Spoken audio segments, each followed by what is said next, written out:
চোখ যে মনের কথা বলে, এই চোখের আলোতেই আমরা দেখি গোটা পৃথিবী। কিন্তু এই গরমে সূর্যের তাপে ধুলো ময়লায় অযত্নে নিজের অজান্তেই চোখের ক্ষতি করছেন না তো?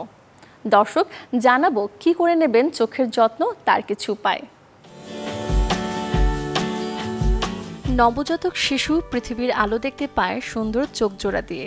এই চোখ জোড়া শরীরের অন্যতম সংবেদনশীল অঙ্গ। তবে আবহাওয়া তারতম্যের কারণে চোখের স্বাস্থ্যে দেখা দেয় নানা রোগ, তাই প্রয়োজন চোখের বিশেষ যত্ন।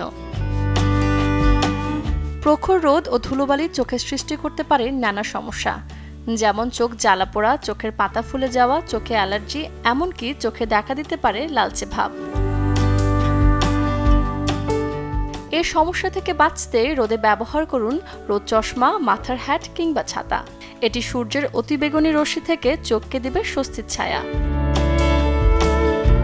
দীর্ঘ সময় ধরে মোবাইল, ল্যাপটপ, পিসি বা টিভি ব্যবহার করার ফলে চোখের উপর প্রেসার পড়ে, তাই কাজ করার সময় বিরতি নিন এবং চোখের ব্যায়াম করুন। রোদ থেকে বাঁচতে অনেকেই ব্যবহার করে থাকেন সানস্ক্রিন। সানস্ক্রিন মুখে লাগানোর সময় সাবধানে মাখুন, না হলে চোখে সানস্ক্রিন প্রবেশ করলে চোখে জ্বালাপোড়া সহ হতে পারে বড় রকমের সমস্যাও। অতিরিক্ত গরমে চোখ হয়ে পড়ে শুষ্ক। চোখ ভালো রাখতে দিনে কয়েকবার পরিষ্কার ঠান্ডা পানি দিয়ে চোখ পরিষ্কার করুন। এতে চোখে ময়লা থাকলে ভেতর থেকেই হবে পরিষ্কার।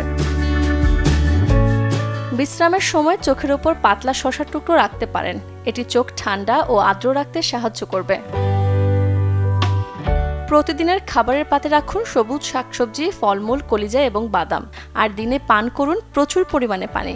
চোখ লাল হওয়া, চুলকানি কিংবা চোখ দিয়ে পানি পড়ার মতো সমস্যা দীর্ঘদিনের হলে যত তাড়াতাড়ি সম্ভব শরণাপন্ন হতে হবে চিকিৎসকের।